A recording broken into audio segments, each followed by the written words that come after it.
I'm Lindsay, and welcome to the Intuitive Psychologist Podcast.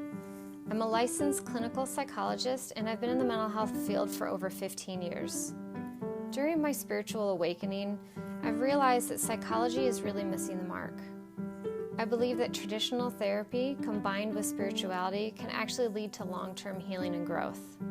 And I've actually had the luxury of seeing this happen within my own private practice, where I've tried to incorporate the two together. My intention for this podcast is to discuss my opinions about spirituality and therapy, and I like to do it in a fun way. My hope is that I'll inspire other people to explore different ways to improve their lives. But I'd also like to normalize what many people have been going through or are currently going through, so that you can know that you're not alone and that you're not crazy. And maybe along the way I can inspire a few therapists along the way to actually think outside the box and to offer their own version of intuitive healing. If this is interesting to you, then join me on this journey as we try to have fun and explore an informal way to bridge the gap between psychology and spirituality.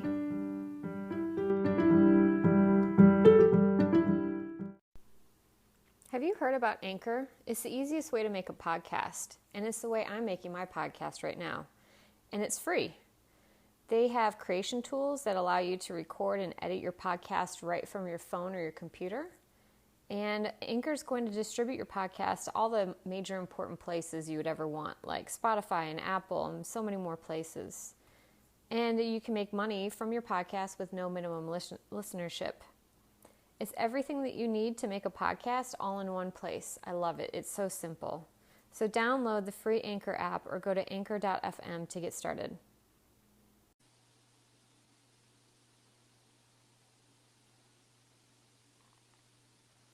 Well, hello, friends. Welcome back. I am so fortunate to have my very, very, very first official podcast interview with my friend Courtney. She is a podcast host for the podcast Is it Intuitive Mom Interrupted or just Mom Interrupted? It's Mom Interrupted. Jesus. Yeah.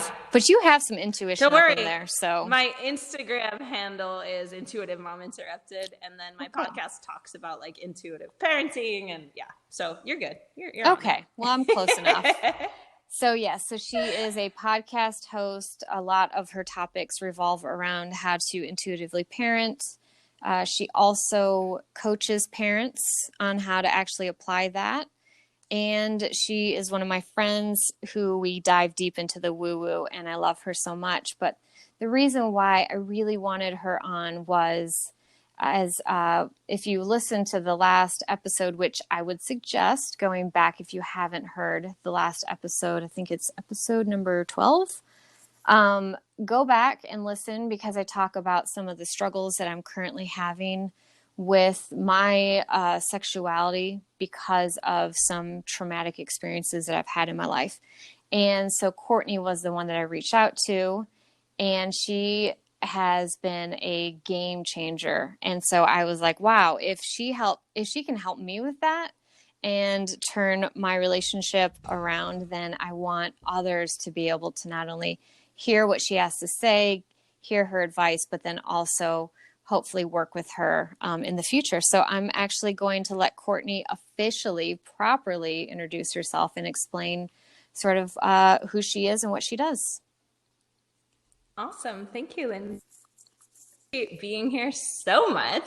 So honored to be on your podcast, because I've been lucky enough to have you on mine and hear all of your wisdom. So thanks for having me here with your listeners. And I am a mother of 5 beautiful children. And I have a podcast called Mom Interrupted, which we spoke about. And it's just kind of about like, how do we dive deeper into our intuition, into connecting into what is our truth, and then like being able to parent from that place. But that also comes into even this like realm of sexuality, right? Like, how do we start to have a relationship truly with ourselves, which is our intuition, which is our body, mind, and soul, like all of those things.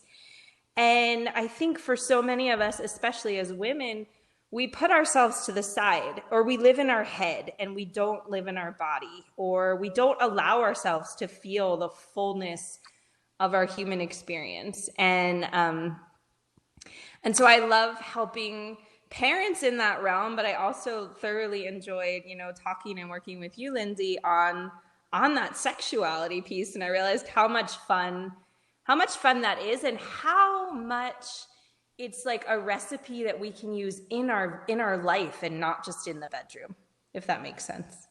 100%. Because, I mean, if the couple isn't happy, that obviously is going to trickle into parenting as well. So it's all connected. Totally. It's all connected. Yeah, Totally. I don't know if you remember, well, I would hope that you remember the conversation, but it was, obviously I was in such a state, to be talking to other girls about like, so I just got married and now I'm totally shut down and I don't know what to do. And you just came in with such beautiful wisdom and just did a 180. And so is this something that you have done informally with others? How did you get to this point to have this knowledge and wisdom? Well, maybe I like to have sex. Maybe that's where it started. That's weird. What? Sex? No. I do have 5 children, so obviously just a little bit. But truly, it's like when you came and spoke to me, it was what I was really hearing was the amount of pressure you were putting on yourself. And I think that's so common especially in an intimate relationship, where we start to, instead of going into why are we feeling this way and how can we activate different parts of ourselves and different parts of our life to help in this area, we go into, oh my God, something's wrong with me and I'm disappointing my husband. And we take that focus and we put it out, or we just only focus on the problems of what's going on. And the most fun part of that conversation was like, hey, Lindsay, how can we look at this different? How can we look at this as not the problem being the end all and be all, and now we ran into a brick wall and we don't know where to go, but how do we take it and make it to where you get to know your husband deeper? You get to know him on a completely different level. Because when we first get into a relationship, sex is the easiest part. Normally, we start dating someone because we're physically attracted to them. And so it's easy at the beginning. But then as our relationships go, we change, they change, and we don't keep coming back and meeting each other anew. And so the most exciting part of your process is like looking at it to where like you guys are meeting each other again, and the pressure of like, oh my God, we got married and now I need to do all the things and like took that out and was like, yeah, you got married and your relationship shifted. So now meet each other in this energy and in this place and infuse it with excitement and like curiosity and not just all the pressure. And truly, I think it's all about, as women, the amount of pressure we put on ourselves to be perfect in every instance and to be of service. And that's not what the bedroom's for. Well, being of service, I don't know, maybe a little bit. Just saying. But no, I get what you're saying. Totally. Yeah. No.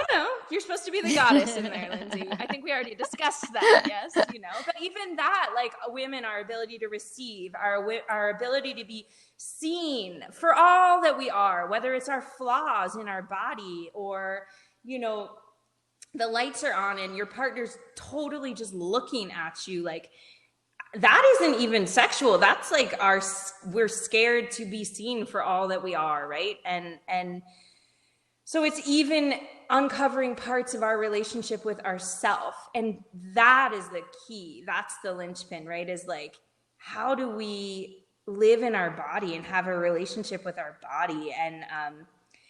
And through talking to other friends and other women, I realized like, oh, I have a little bit of a different take on it, or a little bit of a different relationship with my body and the world around me. Like I spend a lot of time present and a lot of time moving my body and working and being in it. And so I think for me, that made sexuality easier to access because you're present. And I think so many of us aren't present in our body. Yeah. And it can be a scary place to be present, especially if we've experienced trauma. We then feel like it's not a safe place to be, and I don't want to be in my body. But it's very hard to connect sexually if you're not present and in your body. Exactly. I mean, then, yeah, because you don't know what you want, you can't tell your partner what you want, and you can't even feel the sensations really because you're not there. And then your partner can sense that. And you said something that's so key. You don't know what you want, and you can't tell your partner what you want. And like, I think even that thought is radical to some women. Like, wait, I'm allowed to have a voice in this? It's not just about, their gratification, and if I'm lucky, mine. It's whoa, what? Like, I get to inquire about what makes me feel good, and then I get to tell somebody else how to make that happen. And I think that's a shift that we're going through in society, right? Where like, we've created this space for women to actually be able to, part of our women's rights, right, is like the right to have an amazing orgasm and to tell our partner how we want it done. So often in our society, we as women have been told that we're complicated, or just there's like this negative connotation with women in our bodies. Like, how did you arrive at a different mentality about that? Oh, gosh. I would say that I was raised by a very strong woman, and my father was very pro women, being strong people. And this doesn't necessarily relate to it, but just it does in a way, because I was very empowered my whole life. I was told whatever you put your mind to, you can do. Whatever you want to do in the world, go out. You have the mind and the strength and the abilities to do it.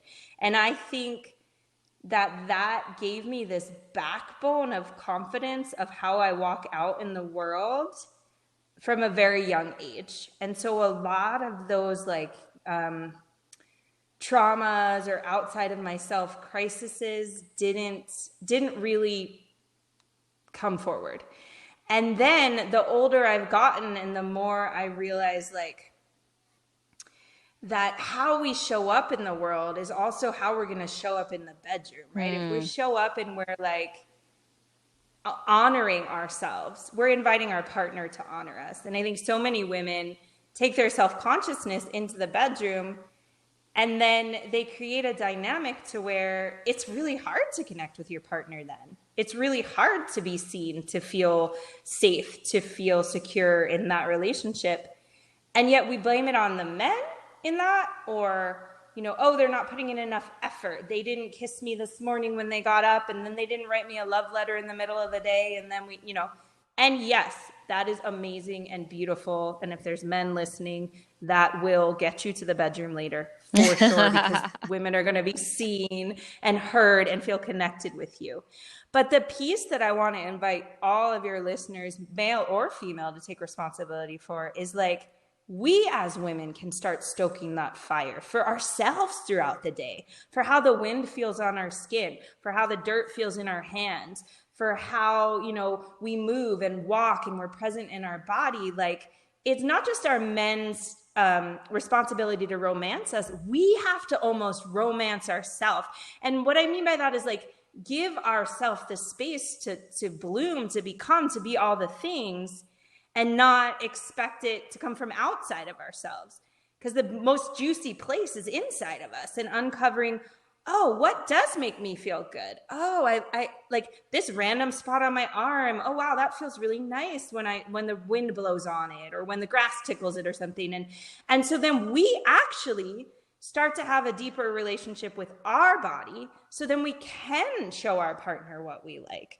And I think the big piece that's missing in so many people's bedroom experience is women have shut themselves off from their body. We've been told for so long, bleeding is gross, or, any kind of whatever smells or things like that. It's gross, and we need to not be our fullness of who we are, right? For so long in society. Now we're coming to this place and time where we are allowing women to bloom, and we are, owning that. And so as much as people who are having a hard time with their sex life want to always make it about, oh, my husband isn't super sweet, or he doesn't do this, or he doesn't do that, or the other thing, like, start to ask yourself, well, can I do some of these things for myself throughout the day? And as I give myself this attention, I'm actually inviting my partner. I'm showing them how to do that too. And it's empowering because you can take more on yourself and experience more by doing that and not expecting it to be somebody else's responsibility. Yeah. And then too, you're also learning your body, learning your sensuality, being comfortable with, I guess, receiving, even if it's just from yourself, you are receiving. And, and then by that, my guess is the confidence would get kicked up even more. Yes. Which, who doesn't get turned on by a fucking confident person? Like, that is hot as hell, right? Totally. Shit. And I remember being in high school, like one of my friends, she was a couple years older than me. She was this tiny little Chileno girl from Chile, and there's nothing you would have looked at her and said, this is why she's like, men want her, right? But I mean, I guess not men, boys, because we were in high school, but but like she had this certain like je ne sais quoi, this certain way of showing up in the world. And then I remember, I don't know if you've ever heard it, but there's a Maya Angelou poem that's really beautiful, and I think it's called I Am Woman, and it's just about, it talks about this woman who walks in the room, and you don't know why. It's not the shape of her hips, it's not the way her body moves, it's not her face. There's just something about her that is attractive. And I think that is what's so beautiful and empowering, and what all of us need to really realize and remember is like, within ourselves, we have some of that magic, some of that juicy special sauce, and we can keep it even for ourselves, and it becomes this like magnetism. And when you're really feeling yourself, like for a lot of people, it takes alcohol to get there. But what if it didn't? What if you could just take 5 minutes in the middle of your day and just feel yourself for a minute? Just feel all the sensations, all the senses, and realize like, oh, I have this ability within me. But anyway, I remember that girl, she just was so magnetic, and you couldn't have said why, but it was the way she carried herself, the confidence she had, and how she walked into a room. And that's always stuck with me. Yeah. Yeah, I've been so self-conscious in the bedroom well before this whole situation came up. And I just remember at one point, like that whole fake it till you make it kind of shit, like in the bedroom, like, okay, I could lay here and think about what my stomach looks like, or how my boobs fall, or how they look when I'm, in certain positions, or I could think about the smells. I could be in my head so much about all the things that are not sexy about myself right now, or I could just choose, even though it sounds so simple, it kind of is, I could choose to ignore it all for this 10, 20, 30, 40 minutes that I'm with my partner. And I have had comments by partners in the past to be like, they are in their head, and they're like, how do you do it? And I'm like, I literally just don't allow myself. Like, if it starts to pop up, I go, nope, not thinking that. Nope. Yeah. And like, I know right now I'm in a tougher mental space, which makes it harder. Then this is where it's like easier said than done moment. But it's like, it can actually be that easy to just in that moment be like, whatever. Like, in reality, most people, when they look at you, they don't see the tiny little imperfections. They see the whole picture. And if you can exude the confidence, even if you don't feel it, it's going to be hot, not only for you because you're not in your head thinking about all your flaws, but it's also hot for your partner to be like, wow, look at them really owning their body, owning this experience, letting themselves be free. And I think that you're right. It's really to be able to bring that into the bedroom and not think about all those things. Totally. And like, because really your man is like happy that you're there, and like Right. he's excited for what's coming, and he's not looking at any of the shit that you're thinking about. But the energy of your discomfort or your inability to want to be seen, that will start to create some sort of disconnection there. And I loved how you said fake it till you make it. And wouldn't be my advice for people who are working through trauma, but for just those women who are like, oh, we've been together for a while and my libido's kind of low, and whatever, like I'm not that into it. Like, I also think that a really damaging thing we can do in our relationship is reject our men over and over again. And what I mean by that isn't where you're like, hey, this is where I'm at right now. I don't feel very good today. I love you, but I don't feel good or whatever. But like, picture the marriages where, every night the wife's like, I have a headache, or no. And for her, it's probably self-consciousness. She's tired. She's taking care of the kids all day. She's, that's all totally understandable. But I want to invite any of your listeners who are like, ooh, that sounds like me. Next time, let your husband seduce you. Let him do it and see what comes up. Because I'm going to tell you, 9 times out of 10, it's really fun to be seduced. And I think a lot of times as women, we reject our partner so much that then they don't know where the line is, and then they don't want to be rejected. That's really sad too, and so like, keep that magic where your partner does, you might not be wanting to have sex really. You might be like, oh my god, I was up at 5 this morning with the baby and I ran and I did all stuff all day, and it's it's 8:30, it's time for bed. But think truly what I want to say is sometimes having an amazing orgasm is way better than that extra half hour of sleep that you could have had. And if you allow yourself to get in that space and you allow your partner to turn you on, that's a win-win for everyone. And so sometimes we prevent it because, we've had a couple kids and we feel self-conscious about our body. But who made those kids with you? Your partner. And he loves that he can see that this is the mother of my children. You know what I mean? Unless he's a real fucking asshole, and then at that point, leave him. Fuck him, but in a different way. Exactly. But 9 times out of 10, that is not the case. They see your beauty as you're nursing your child. They see your beauty as you're being patiently reading this book for the 5th time as you're putting your kids to bed. That is just the different phase of life that you're in, and so honoring that your partner's in a different phase of life and you are, and I know I had said to you, Lindsay, meet each other again, act like you're almost need to seduce one another, and but that takes a belief in yourself too, that takes a belief that in the strength of your relationship. But the beautiful thing that I've heard from talking to you is now you believe in the strength of your relationship to another level even, which is amazing. And this is a speed bump you're going to get over, and you're going to have this man forever. But the connections that you're creating right now are priceless. Yeah, you really flipped it from me feeling like a victim of the circumstance and victimizing my husband into, this is actually a playful, fun, exciting thing. You were like, act as if you were back in high school and you couldn't do things. And I'm like, maybe I need to think more like back in middle school, because, but I get the gist, right?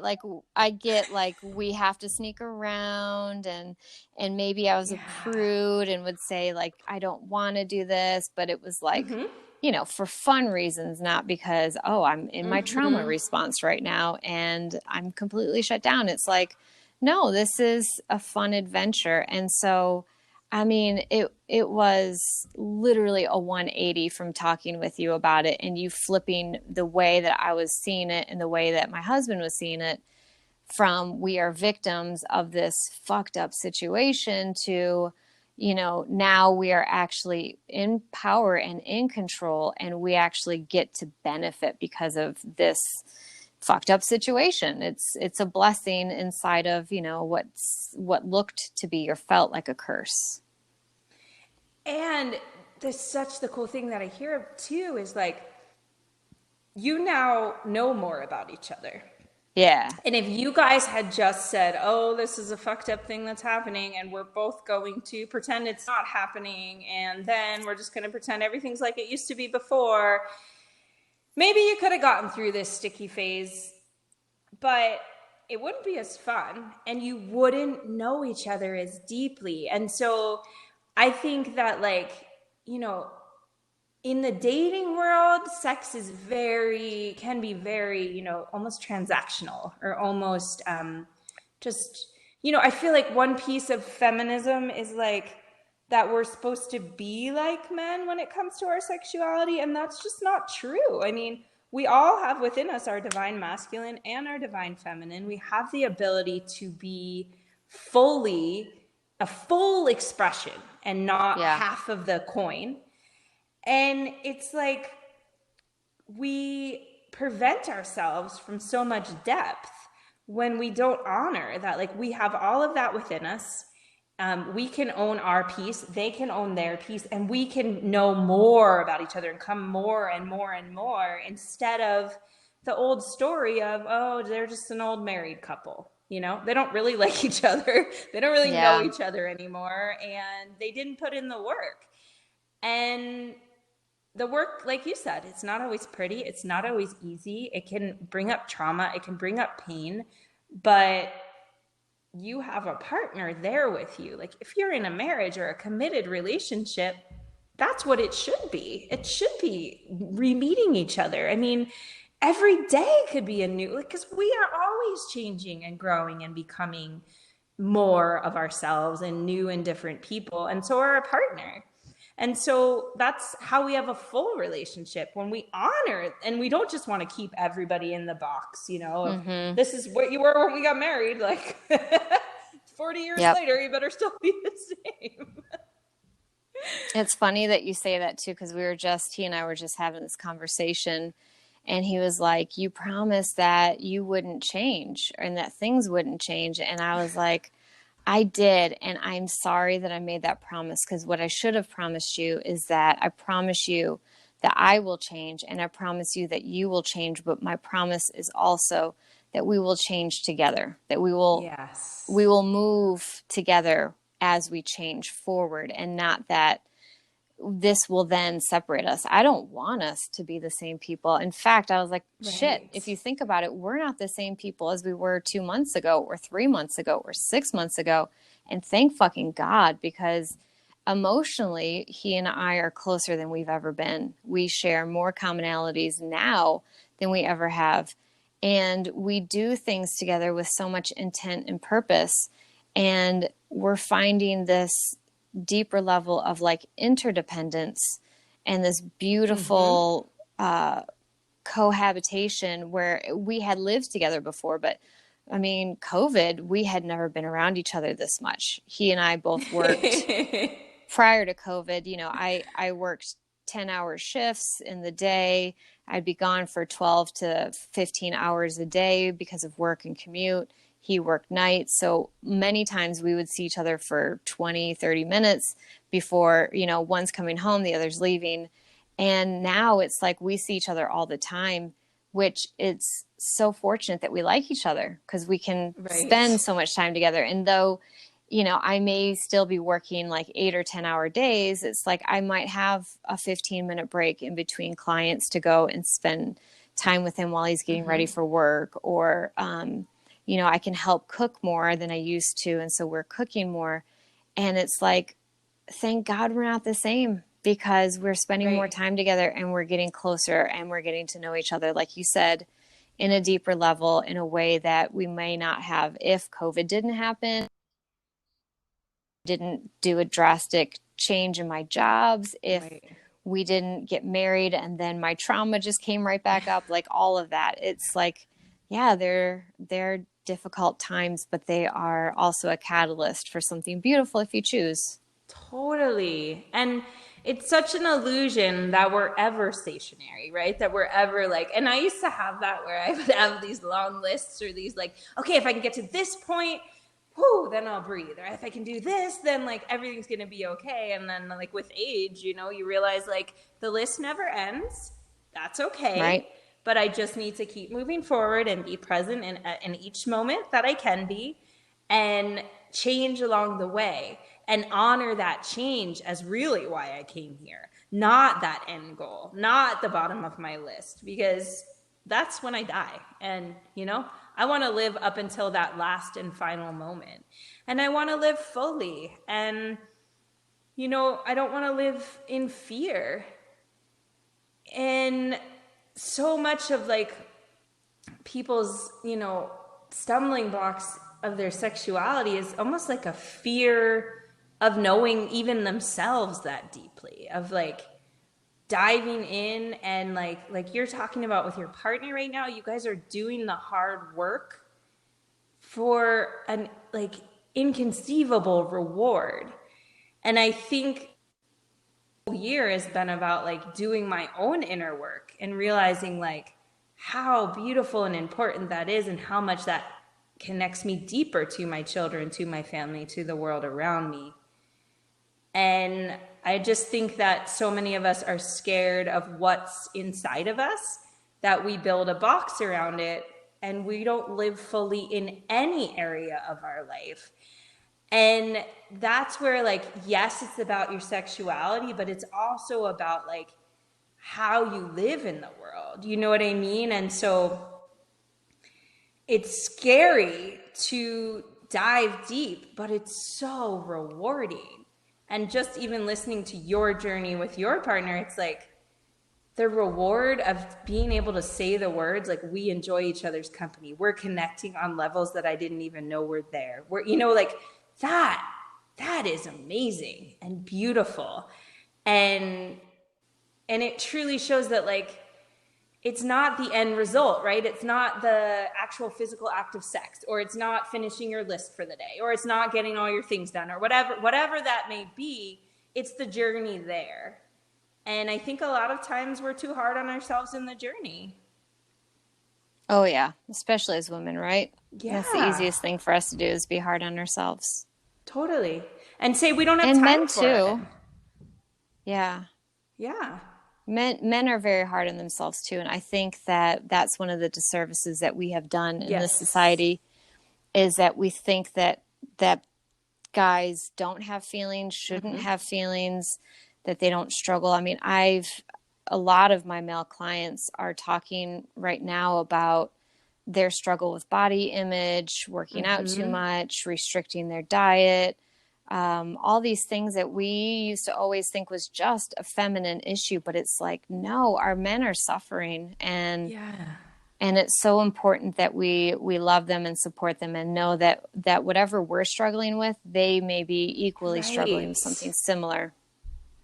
Right, because when you're saying that, I'm picturing the man that like loves his wife, and she's all in her head, so she's self-conscious about her body and everything, and so she's not available to him, you know, intimately. And then he's now thinking like, there's something wrong with me, maybe I need to fix parts of myself. And it's just like, communication is what's going to nip all of that in the bud. But I think as women, like we got to cut our men some slack and realize like they feel as deeply as we do.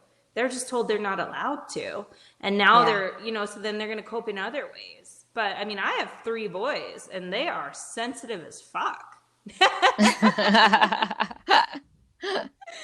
You know, and it's like, it's beautiful though to watch them feel their emotions and to create a comfortable space for them to be able to do it. And all of those stories that we've told about so many things are falling apart, which is great. But it's also beautiful to have tools of hope or tools of transition for us in those times, you know? So instead of just, oh my God, we hit the problem and now we don't know how to move forward, changing our thinking a little bit, owning more of ourselves, allowing our partner to own more of themselves, and like really doing the work I know in therapy they say like, well, if one partner is going to, at least do the work, like it'll help. And it really will. I think especially when it comes to something in your bedroom, it would be most beneficial for both of you to be doing the work. But I truly think a lot of times as women, we are our worst enemies. Our self-consciousness, our busy brain that has a list constantly going of the things we're going to accomplish the next day and all the appointments we need to get to and all the people that need our help and da-da-da-da-dee-da-dee-da-doo. And just take a deep breath. And it's so much about allowing yourself to feel everything, the good, the bad, the ugly, and just to feel it and watch it pass through, and then feel the next thing and watch it pass through. And I think we've gotten so far away from being in our body and feeling all the feelings. And so anyone that's listening, like, take 5 minutes for yourself and walk outside and feel this air on your skin, or do something that is so selfishly brings you pleasure, and feel what that feels like and realize I have a right to this. Like I deserve this. I came here to live and feel all of this, not just to like be of service, be of service, be of service. You need to get serviced too. Sorry, stupid joke. I love it. I love it. Oh gosh, I know. I could preach for hours. No, but it's the exact same advice I give to my clients all the time. It's like, we all have 5 minutes. Yeah. 5 minutes is so simple. It's so simple. Sometimes you just laugh at it to be like, oh, really? I'm going to do yoga for 5 minutes. And it's like, yeah, guess what? You can YouTube 5-minute yoga and you got something. You can do 5 minutes of mindfulness, like mindfully wash your dishes. Yes. Right? That's giving to yourself. Totally. Pet your dog. Ask your partner for something that you need, even if it is, I really need you to take the trash out for me so that I have the space mentally, physically to receive you, to want you, to play with you, because I'm, as women, we take on so much. We feel so responsible for everything, fixing it, taking care of it, providing for it. And we often forget to ask for help or even to receive it, right? We may ask for it and then push it away when it comes. Yes. Oh my God, totally. Can you do the dishes for me? Then they start doing, well, never mind. I feel bad that you're doing them. I'll do them. Okay, Yep. Well, that didn't work. Yep. And the other piece that we as women are so guilty of, and I know men are guilty of it too, but I personally have a bad habit of it, and many women I know do, is we expect our men to be mind readers. We expect them to just know, and they just want us to tell them. Like, your husband or boyfriend or partner would be really, really happy if you said to them, hey, if you helped out a little bit more around the house, that would really turn me on. That would make me want you more, like watching you, and then they'd be like, oh my God, I'm taking the garbage out right now. And I think I'm going to go build a birdhouse, and maybe I'll change the oil in the car. I don't know. Yeah. But yeah. And it's the conversation to have, right? Yes. And if they say that they can't do that, if they can't or won't take out the trash, then it's a deeper conversation. Yes. It's why. Right. What is preventing you from feeling like you can do this? Because it really is about the communication and then meeting each other somewhere in the middle. Mm-hmm. Totally. And the amazing thing too, and I guess as you were speaking, I was thinking like two things. I was thinking how important boundaries are in general in our life, and how hard it is for us to enact them. And by boundaries, I don't mean strict walls and rules and everything, but like having a boundary around how you want to be treated, or having a boundary around your need for that 5 minutes. At first, it might be surprising for your partner. If you've been in a relationship for 10 years and you've been literally like give, because let's be real, at the beginning of a relationship, we want to. It feels good. It turns us on to give to them. And then that falls off. And then we're like, all right, when are you going to give back to me? But if we've already created the dynamic and shown them that this is the way it is, how can we fault them for not knowing that we just changed the narrative on them? If we don't say, I've come up with some boundaries around how I want to be treated. And like, if you want to connect with me intimately, I need to feel connected with you in these areas, or I need you to show up more like this or that. We can't expect them to just know. But the other piece that I can't reiterate hard enough is to turn yourself on, to turn your partner on. It's about figuring out your own pleasure, owning your own body, owning how you want to show up, and not falling into the narrative that you're there for the man's pleasure, or you're there, you know, to be of service, or, you know, like really, but that is another boundary piece, and that takes communication. And Lindsay's been amazing with her ability to be able to communicate these really hard concepts with her husband, but then listening to the amount of expansion and connection that they're experiencing. That's what everyone wants. Everyone wants to be seen, to be honored, to be loved. Truly, we all just want to be loved, you know? Yeah, absolutely. What's funny is like my husband will always say to me, like, I teach him how to communicate. And I'm like, well, therapist, right? That should be my forte. Even though I'm an introvert, and I'm like, how the fuck did I pick the one profession that makes me have to connect one-on-one to people, which makes me the most nervous of anything in my life? But the reality is like, yeah, I'm a therapist, so I know how to communicate. And what I have to remind him, though, is I have been doing this with countless partners, and you are one of only two that actually wanted to be present and have those conversations and work with me and listen to me, as well as, you know, talk to me and express yourself, you know. So I'm like, part of it is me, that I have a skill, and that, you know, that's part of what I do as a career. But part of it is also you willing to show up, willing to listen, willing to reflect, and willing to try. But you and I'm gave so him the fortunate that I have space that partner. to show you that. You are so fortunate, but like, you also created the space and the belief in him as a person for him to show up and to do that. And I think another disservice we can do to our husband, to our wife, to whoever, is stop believing in their ability to do that. Not give them the chances to do it. Just say, oh, well, they're not going to understand. Oh, it's an uncomfortable conversation. They're not going to want to have it. Oh, da. And then, you know, a couple of years down the road, you're like, when did we last sleep together? And when did we last have a conversation? And, you know, what's going, like, because you didn't even give them the chance to show up how you wanted, because you never told them. It comes back to our thinking, like, yes, we're highly intuitive. And I think women are really, really intuitive. So in some ways we can read our men's minds, but some of them just don't have that in their wheelhouse, and they literally need to be told. And that's up to us, you know, if we really care, it's up to us to give them the clues, to give them the space to show us that they can show up or not.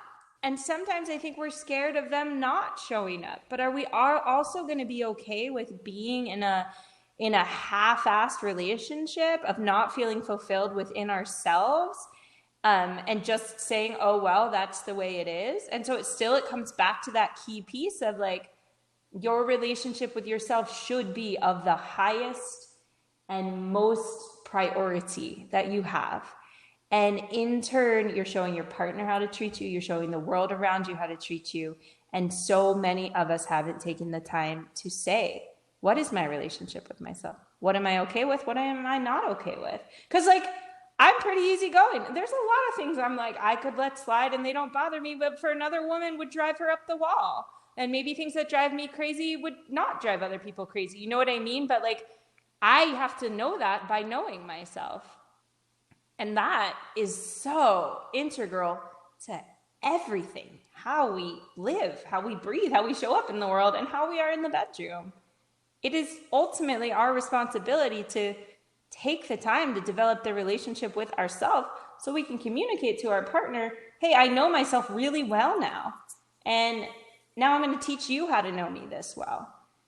And, you know, when we're like in high school and college, we're just bumbling idiots when it comes to sex. And we don't know, like, how beautiful would it be if we had these conversations with our partners and then we're able to tell our children, like, it's really important for you to honor you. Who are you? Like, let's help you learn to know who you are at this age, and then at this age, and then as you get your world gets bigger and bigger, I can send you out into that world, that big scary world, knowing you know who you are. And that is so important and beautiful. Just knowing who we are. And few of us know that. I feel like this year I turned 40, and it had been a long time since I had that check-in of knowing who I was. And then realizing, wow, there's more, and oh, this is really fun. And I get to know myself in different ways. And then the people around me get to know me in different ways. And it keeps life interesting and beautiful. I gotta say it. I'm bringing up the topic because all I keep hearing is masturbation. Totally. So tell me, what are your thoughts? What advice do you have to give about, especially with females? I think men have that one down pretty good. But for women, this is an area that we tend to always, well, I hate always, but we tend to neglect or think, ew, touching ourselves? What? Totally. And that's like so sad, because that also is a deeper relationship with who you are. What brings me pleasure? What makes me feel good? And I'm not talking about like, oh, I'm just going to do the thing really fast. And like I invite each and every one of you to block out like an hour this weekend for yourself to say, like, I'm going to take a whole hour and I'm going to feel where I feel good and what feels good to me. And I'm going to like stoke the fire of my own pleasure, so that when I go to be with my husband, he's not like trying to fucking rub two sticks together because the kindling hasn't been laid. But I think self-pleasure is so important. And I think that the shame that we put out there, especially for women or for like our younger girls, I think, and then all of a sudden it switches and everyone's like, oh, you too? Oh, cool. Okay, you too. But like that comes maybe in college or maybe after, or you're still like, ooh, I wouldn't discuss that with anyone. But really, like, if we don't have not that we need to like teach our daughters to do it, but if we don't have a conversation about it and openness with it, they don't know what their own pleasure is. And then that's a dangerous experience when they're going to go be with a partner. And from that point on, they might think this is what sex is. It's for the man. I'm making my partner happy. And what a fucked up belief to have from such a young age. What if we gave them the belief that like, it's about your pleasure? Have you found it yourself? Do you have that empowerment? It's so empowering to know I can make myself feel good. I can be comfortable with my body. I can stand naked in front of the mirror and look at all the parts of it and not just need to look at the pooch in my belly or the fact that I've nursed 5 kids, or, you know what I mean? I can appreciate all of it.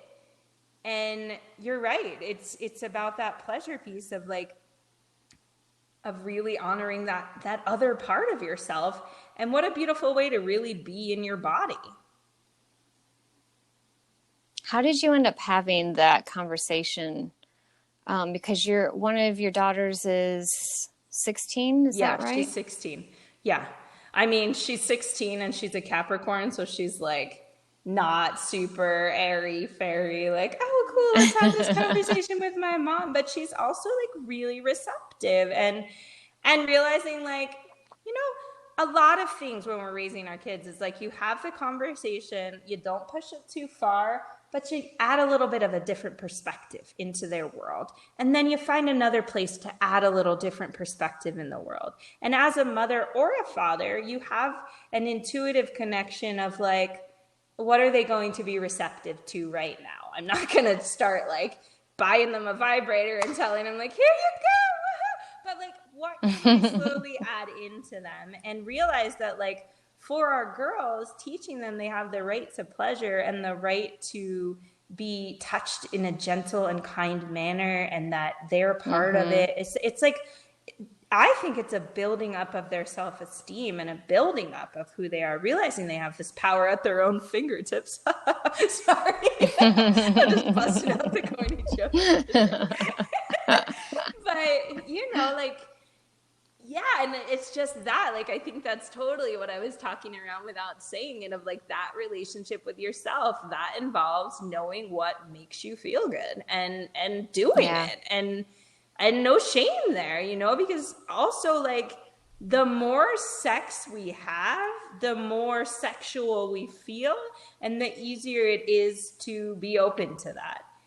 And in that same vein, I don't have sexual trauma, so I don't have things to work through in that arena. I've been very blessed to not have that happen in my life. And I do have a bit of a rule, like, with a partner, that, like, I'm not going to go more than 3 days without sleeping with them, because energetically, it just... Now, does that mean, like, you're going to force yourself, oh, it's been 3 days? No, but just having that openness in your heart, and that it's not so, like, because I just feel like once too much time goes by, then it gets awkward, then it's hard, then it's, and so giving yourself the gift of your own pleasure, it might start with you figuring out how to experience your own pleasure. I mean, I just did a podcast the other day, and it was these two sex therapists, and the mother was saying, I mean, I think she was like, I want to say in her 60s before she had her first, like, full body orgasm. Yeah. And that is 60. Like a crime against humanity. You know what I mean? But how are we going to get there if we don't realize that that's a place we're allowed to go? And that's that takes us finding the roadmap ourselves first, so that then we can help our partner with that roadmap. And maybe your partner, it would be an awkward conversation, but, like, it's very easy to give signals in the bedroom and in the act by, like, ooh, yeah, or sorry. Have a Harry Met Sally moment. But, you can start to direct more, and it doesn't have to be dominating. It can be gentle. It can be whatever fits good in your relationship. And nobody's going to know that but you. But if you don't take the time to figure out your own piece of it, your own portion of it, then really there's nobody else that you can go to, It's on your plate, and it's a beautiful dish on your plate if you allow yourself to feel the fullness of it. Yeah.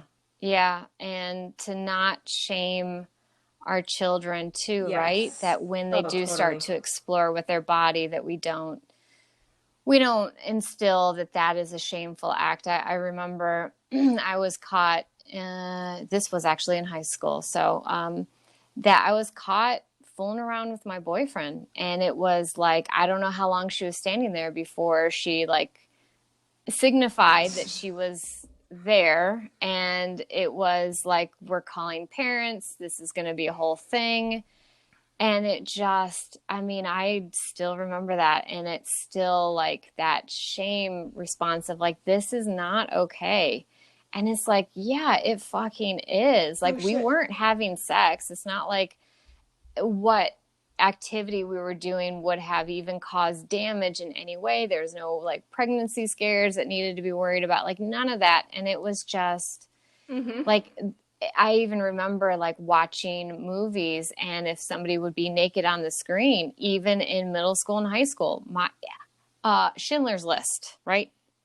Sex lists. Nothing was hot and sexy about those naked bodies ever. And my eyes were covered to say, for me to look at a naked human body, to prove, to really push a narrative from that movie that was about anything but sex.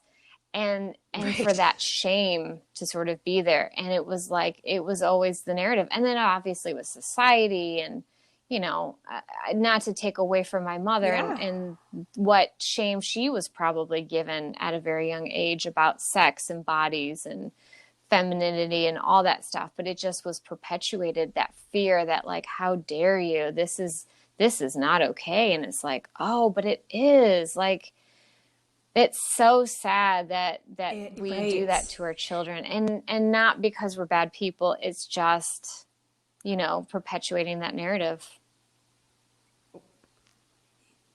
Totally. Or like, I mean, there's so much I want to say there. I was raised in a family where like my mom wanted to talk about sex, and it was like, make sure it's with someone you love and they respect and da da da. But like, and also like nudity. I mean, there's a hilarious story where we were just like, we'd walk in the bathroom, my parents are there, whatever. I mean, this is when we were little, but we were old enough that my sister had a friend over.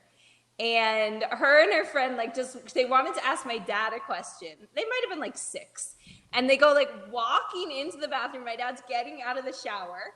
And he's, like, bright red because he's a shy guy, you know? And my sister's just, like, having a conversation with him. And her friend doesn't even notice anything either. And my dad was just like, oh, my God. And then I think, God, if this were any other day, it would have been a lawsuit. But it wasn't his fault. He was just, like, getting out of the shower, like, okay, KJ, maybe you could talk to me after I put a towel on.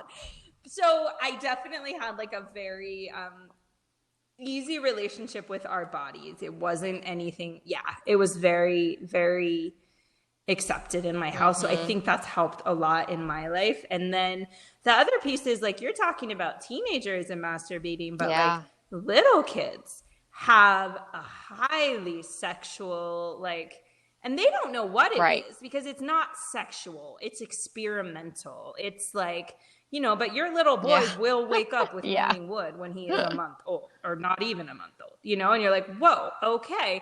And, you know, like, I remember when we had my son and my daughter was 3, and I like go upstairs one day and he wasn't circumcised. So she's just like pulling his foreskin like this is like a rubber band, like, whoa, there's, you know, and it was very, like, I could have been like, oh my God, but it was like, yeah, you know, he's a boy. He's got that. Like, that's where he pees at. Like, let's just normalize our bodies and not make it shameful, because we can normalize it from that age. I mean, I can't take a shower without somebody storming in the bathroom to ask me a question or brush their teeth or whatever. I mean, that's my littler kids. My older kids are now like, you know, but it's always just been very much a part of our life. And so we haven't, you know, that shame piece hasn't come in. But I remember, like, it's just so crazy. Everybody's different life experience and where it has led them and how we're going to deal with it. But I think as a collective, taking some of that shame and saying, like, our bodies are beautiful. They're all different and amazing. And I'm not going to go on a huge social media rant, but like, that's fucking fake, people. Everybody doesn't look perfect all the time. Check my social media page. I never look nice. You know, but like, it's just such this false illusion that we're like, and the weirdest thing about our society too is, like, we've created this like over sexualization of like our tweens or like 12-year-old girls, but we still have this weird sexual shame. So then we're like making them sexualized with how they dress and what they, you know, what they wear and what they're listening to and how they're out in the world. And then on the flip side, we're telling them it's shameful. Like, why? Of course our youth are confused. Of course we become confused as we get older. It's a fucking confusing narrative. And it's a beautiful act that the fear of pregnancy or the fear of disease has overtaken.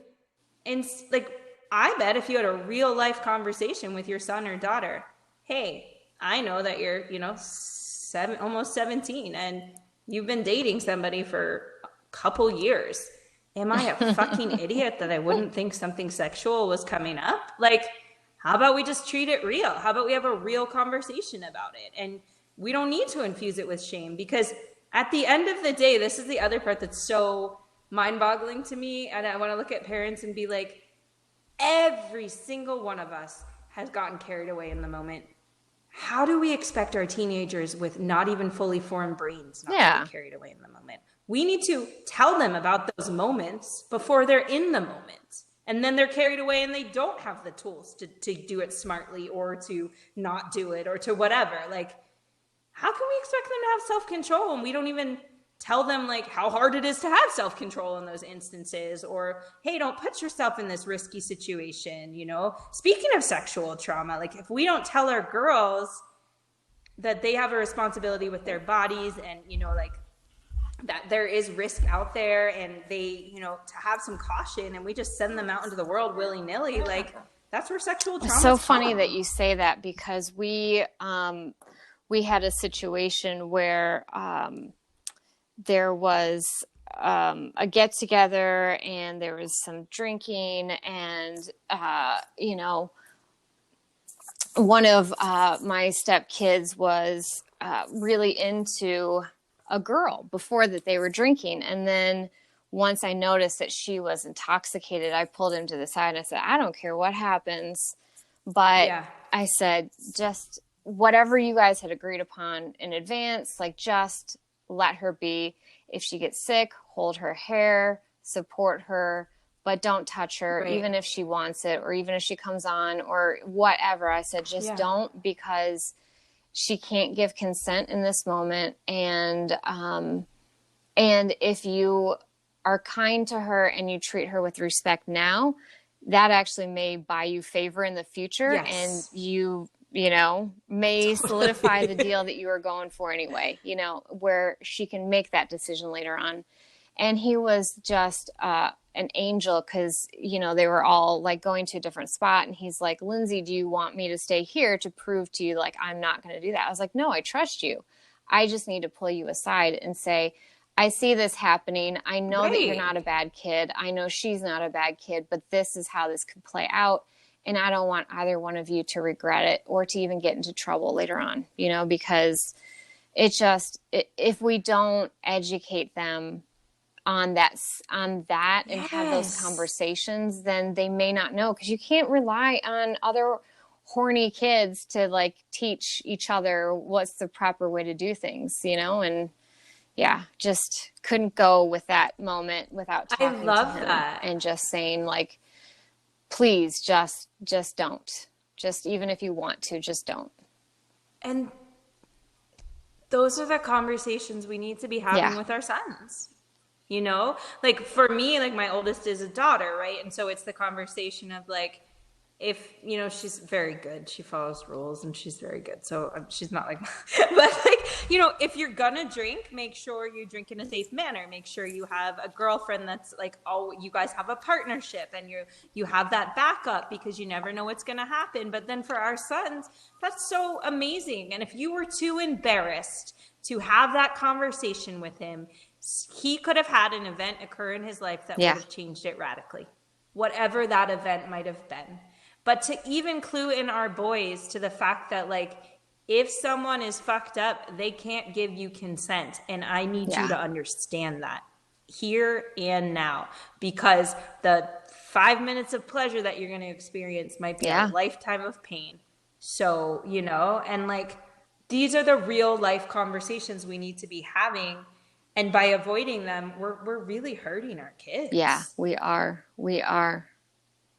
Yeah, I'm so fortunate to have really good stepkids that, like, I don't have to worry about things, but and both of their parents are really good and open about sex and talking about all those things with them. And it's great. And it's just like, I just didn't want shame, or and also, like, I don't want, so, like, I obviously have, like, a couple of pretty big sexual traumas where it's definitely not a good person, you know, making a bad decision. It was like bad behavior.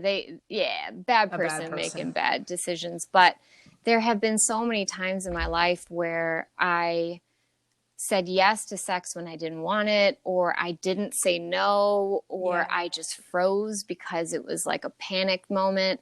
And it's like, if we don't talk about this with our kids or with each other, then it just perpetuates such trauma. Cause it's like, how is a boy supposed to know? Like, for instance, with my husband just a few weeks ago, he had listened to my podcast. He was trying to be conscientious. And so he was asking, you know, is this okay if I do this? Is it okay if I do that? And I was saying yes to him. And my body meant no. I thought I wanted it, but apparently I didn't. I was just trying to be, you know, like a yes person and just like not upset him and like not keep pushing him away.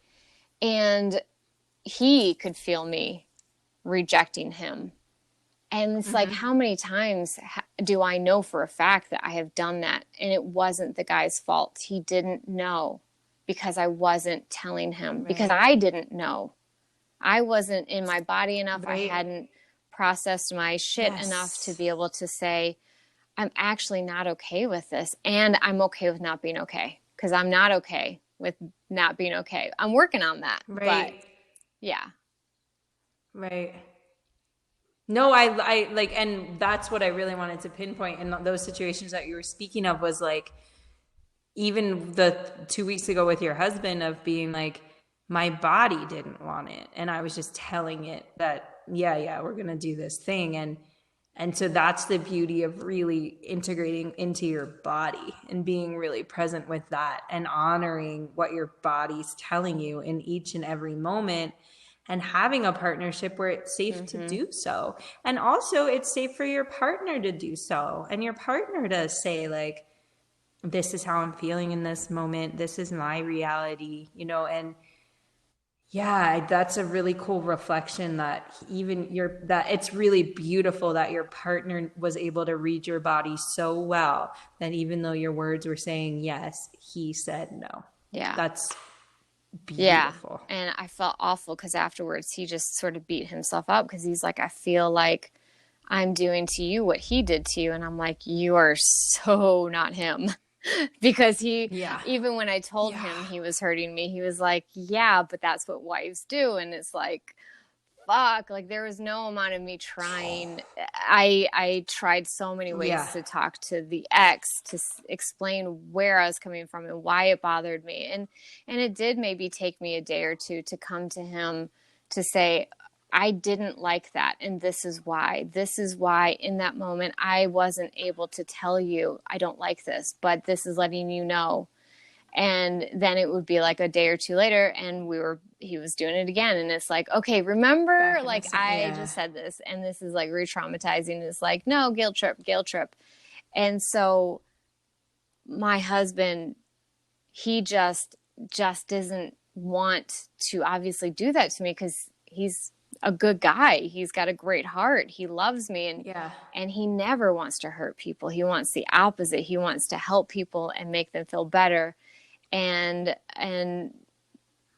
we just, through our communication, through our struggles that we continue to come together and work through them, we have gotten so strong and so connected that now he is so connected to me that he can feel that body stiffening and the energetic push away, even though in my head I'm saying, yes, I'm okay with this. And he's like, no, you're not.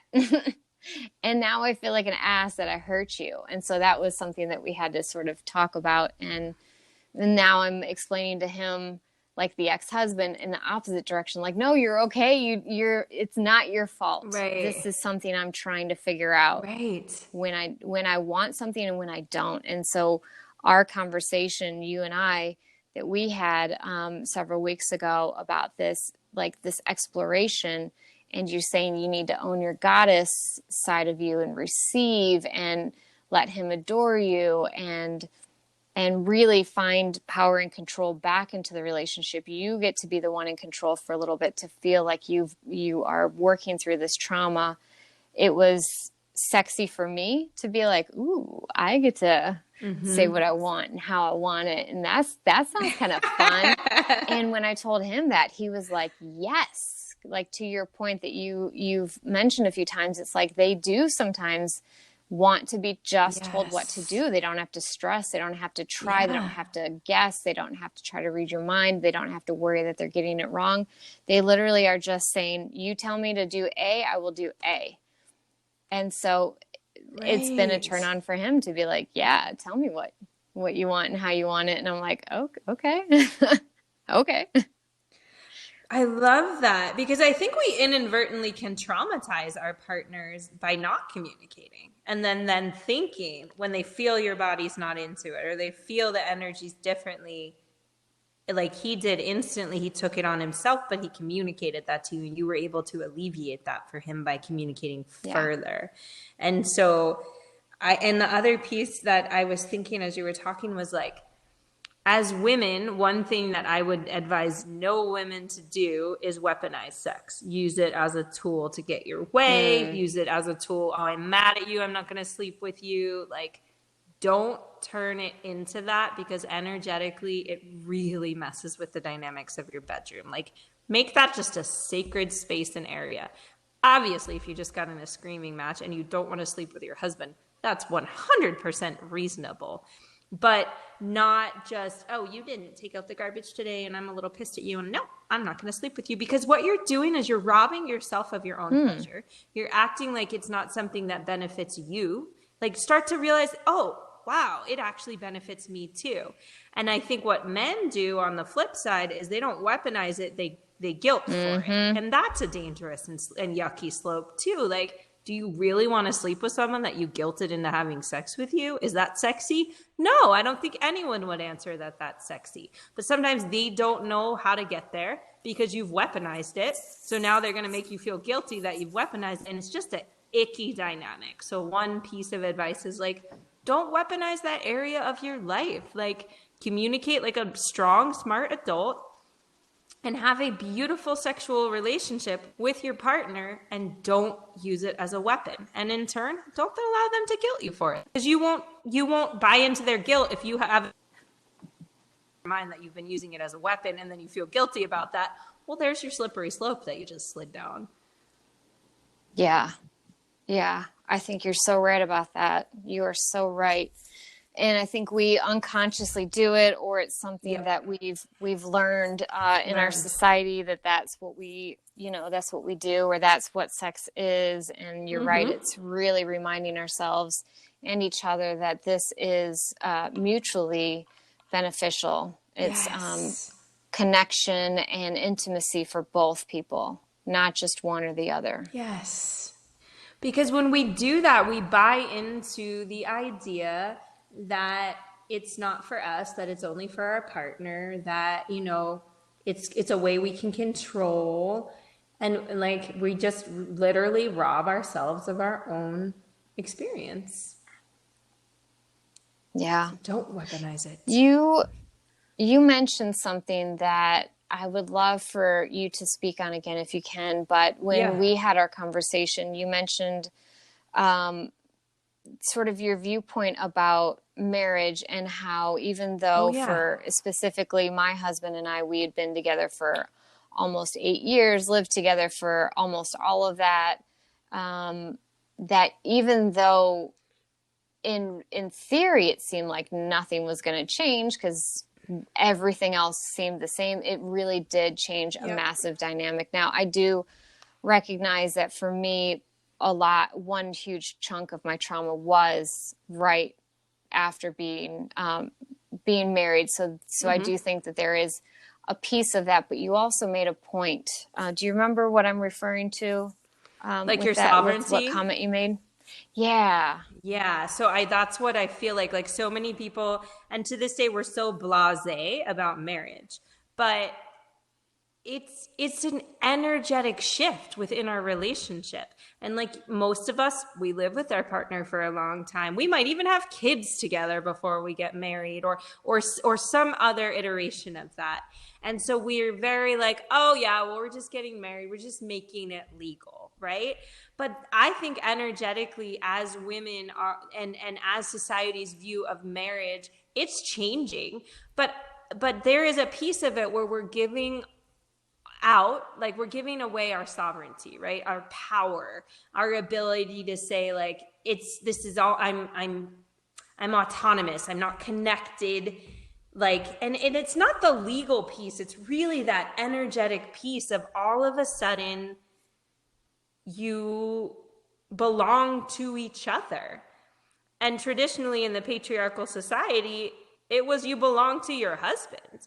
And I think there's a lot of lasting ancestral trauma that we're all going to work really hard to clear and to fix through conscious marriages and relationships and communication. But I think that energy of giving up a piece of yourself becomes very apparent after the act of marriage. And it can be to where we reframed it with you, where we were like, yeah, energetically something has shifted, and now you are two different people, and that's exciting, and you can meet each other again and experience this dynamic in a different way that isn't trauma.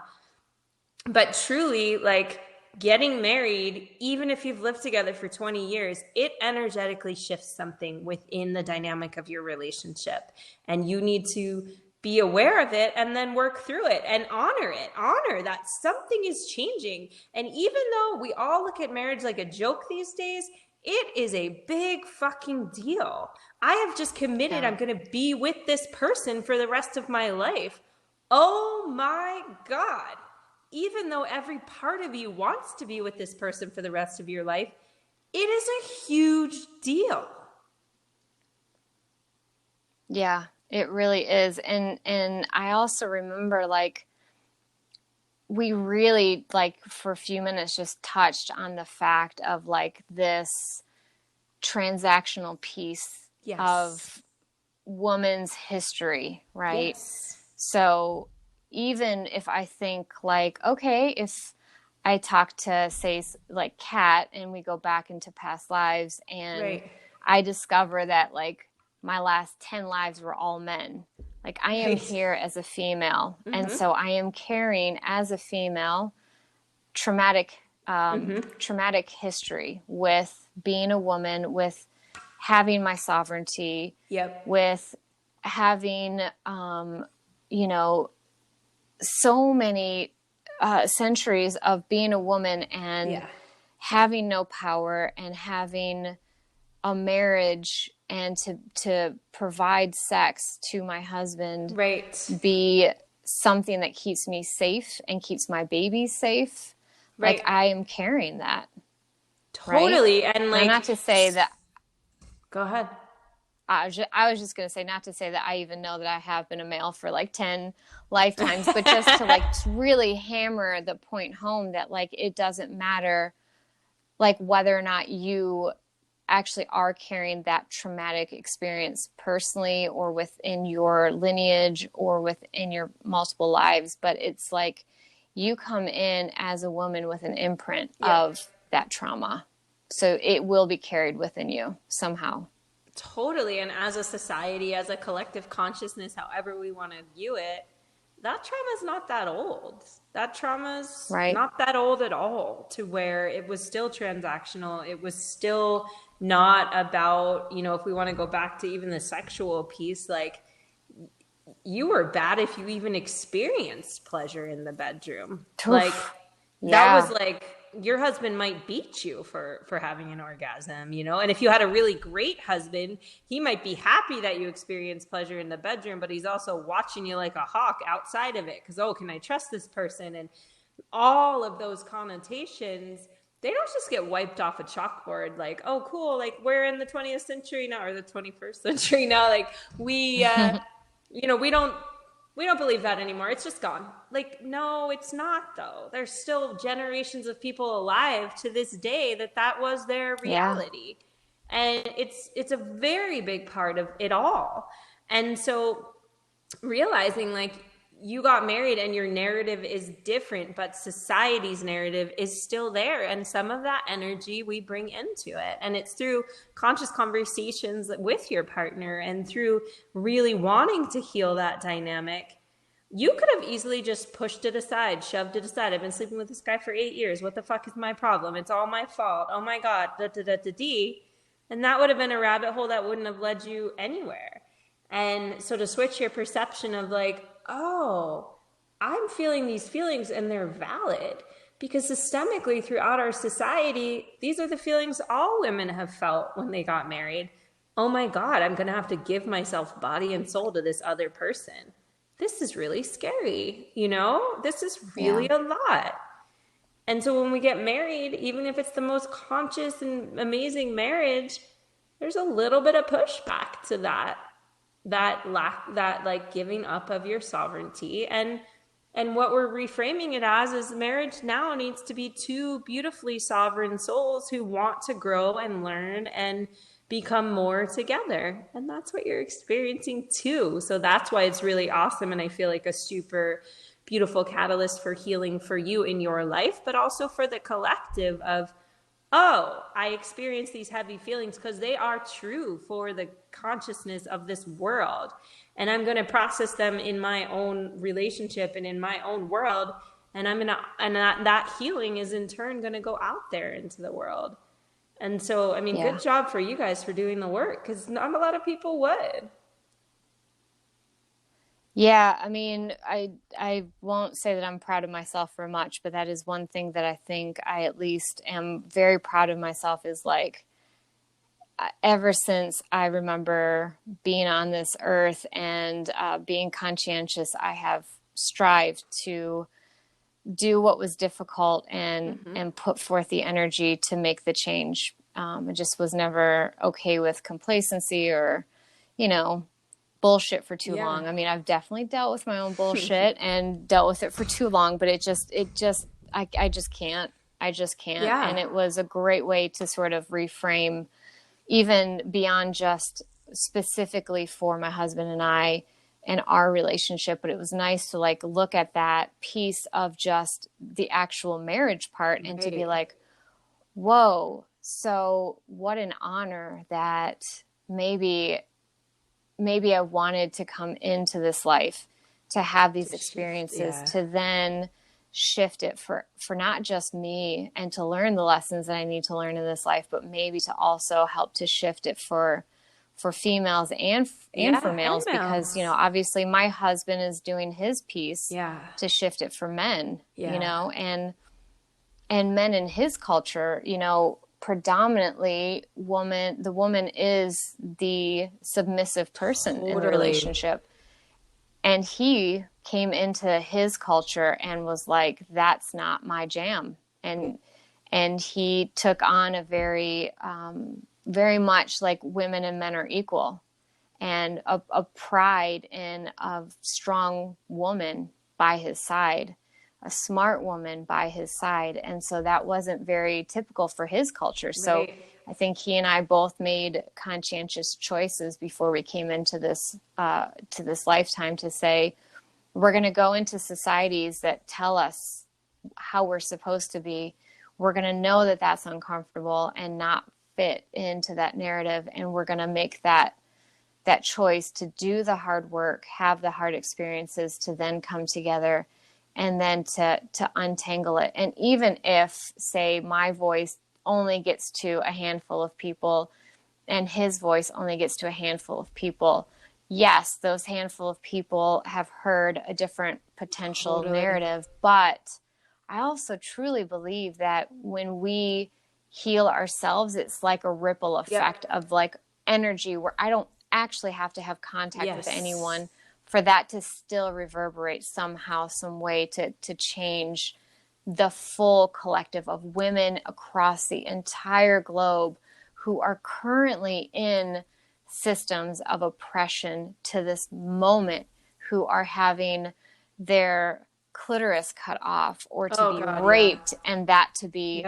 sufficient, or for them to be stoned to death because of, you know, wanting independence or wanting to do any little thing, or to be called a slut, or all these little things. And it's like, okay, I know I maybe can't go to the Middle East and personally affect change, and I can't go to, say, Africa and personally affect change, but I feel like my ability to do this work may just ripple it a little bit, right? I'm not trying to be grandiose and say that I'm going to make the change, but I do believe that by doing the work, I am creating that ripple effect to eventually become one drop in the tidal wave to make a huge change. I firmly believe that. And, you know, as we were talking earlier, I was thinking of like, oh, American society and giving our sovereignty over. But like, you're right. Like the world over, women are still subjugated. Women are still traumatized. Women are still not sovereign. And so energetically, that is a beautiful stone to throw into the, ocean of our consciousness and watch it ripple out. And even the smallest stone ripples. Yeah. And, like, but naming your uncomfortableness, naming the root of it, a part of it being that sovereignty piece, there's going to be people that listen or people that come in contact with somebody that, is going through the same experience that is going to resonate deeply with, like, oh, that's what it is. And now I can have a conversation with my partner about it. And now we can have this consciousness as we move forward in our marriage. And now as we have children, we can like really instill this next piece into them and talk about all of it and be change makers in that area. And I love just picturing that stone that you're throwing out into the ocean and changing shit. That makes me think of my probably wrap up here in a few minutes because I'm getting ready for my mooniversary, my honeymoon / anniversary, and we are going to be right on the beach. And so maybe as a way to honor this change that we are bringing forth, maybe we will throw a stone into the ocean to say, here is the physical representation of the energetic work that we are doing in hopes to help other couples, help other women, help other men make this change and to take on the work. And no matter how scary it is, it's worth it. Oh my gosh, I just got full body chills when you said that. And Ooh, I know you guys then we both have do to do like, it. yeah, because you guys both do medicine work and shamanistic things. And so the intentions that you will be able to do with that ceremony, yeah, it's going to be beautiful for you guys in your relationship and then beautiful as like a contribution to the world's consciousness. I love that. Yay. Thank you again. Thank you. Not only for coming onto the podcast and sharing your point of view and your knowledge and your wisdom about sex and femininity and relationships, but selfishly, I just really appreciate our conversation because, like I said, I just cannot say enough how that conversation alone just really flipped a switch, and we flipped the coin from victimhood to excitement that this is actually a beautiful opportunity. And I know I keep like pressuring you to be like, you really need to like offer this specific thing because I just feel like so many women and so many couples, like it doesn't even just have to be for women. I think that your voice is so important for everyone to just get with you to heal sexually. You have such a beautiful spirit.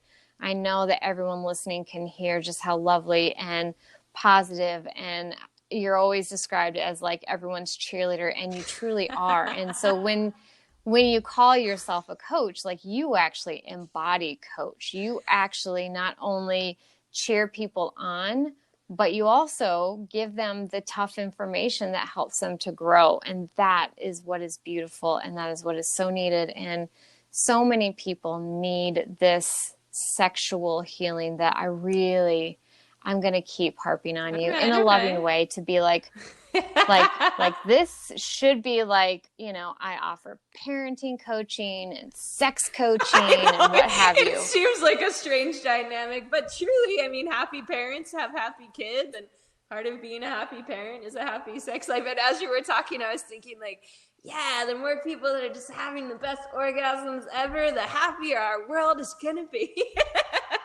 Yeah, orgasms for all. It's like the Oprah. Everyone gets an orgasm. I love it. Oh, I love you so much. Thank you. So tell people again one more time how they can find you so that they can work with you, and then they can harass you and be like, I don't even care if it's not on your website. I want sexual healing. All right. I love it. I have a website, which is www.mominterrupted.net. I have a podcast, which you can find on that website. My offerings are on that website. my YouTube channel in from that website, but my YouTube channel is Mom Interrupted. My Instagram handle is Intuitive Mom Interrupted. And yeah, I think that's all it is. But you can go to my website, and that's a good central place to drop me a line and get in touch. And I will look forward to hearing from somebody who hits me up for some sexual healing, because I love talking about it. And I'm also going to have all of Courtney's information in the show notes so that you have like easy access to just do like a one-click, get on there. And please let her know that you heard about this sexual healing through this podcast, because we'd love to just know, how my pushing, my not so divine masculine energy is like, girl, sexually heal us, because it's life-changing, and I just would love for other people to be able to get that gift as well. So, hey, thank you again for your time. I'm going to definitely have you back on. I feel like we have more sex talk. We have mental health talk, woo-woo talk. I mean, I have a feeling you're going to be one of my regulars. Awesome, because selfishly, I'm like, I got to spend an hour and a half with Lindsay. Lucky me. So I'm selfishly so stoked. Thank you for having me on. Have a really fun Mooniversary, too. I'm really excited for you guys. Thank you.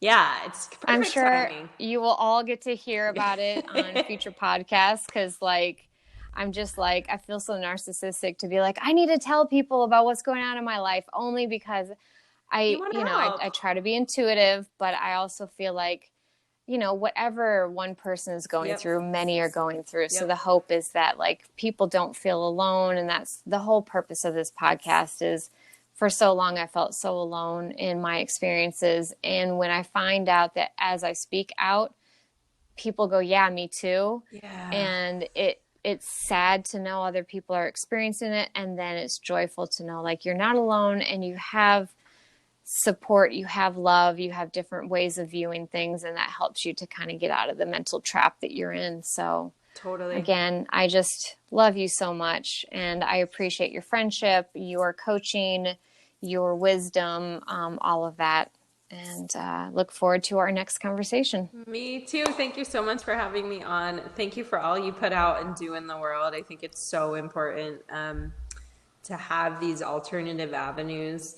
when we are feeling unsettled or upset with things, but it's not something that, a generic therapist can just give us some platitudes for. Like, this is a really powerful arena and a really beautiful experience that you're sharing with all of your listeners. And I know that it resonates with me, and I enjoy listening myself. So thank you for doing this.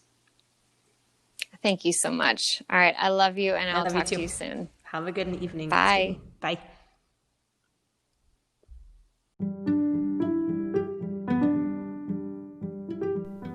Just wanted to say thank you all so much for your love, support, and continuing to listen to my podcast. If you feel called, I would really appreciate you to subscribe to my podcast and rate it and write a review. When you do that, it helps to put my podcast so that more people can get access to it and know about the podcast. Feel free to share it with anyone that you think might benefit from some of these conversations that we're having. And please be sure to follow me. Primarily, I'm on Instagram at the_intuitive_psychologist_111. I know it's a mouthful. I had to set myself apart from all the other people that kind of had similar names, so I apologize for that. On my Instagram, I not only talk about a lot of the things that I talk about on the podcast, gives you some tips and advice for mental health issues. Every Wednesday, I'm doing a live meditation. The specific time will be to determined, but probably either late afternoon or early evening, Wednesdays Pacific time. And I'm also occasionally on TikTok at Intuitive Psych. You can also email me at intuitive.psych.111@gmail.com. Feel free to email me with any questions, comments, any stories that you'd like to share. And hopefully in the very near future, I will be able to start providing spiritual services because I'm going to manifest that. So if you want to get on the list so that once I get my life sorted on that and get the logistics sorted out so that I can provide spiritual services across state lines, please email me there.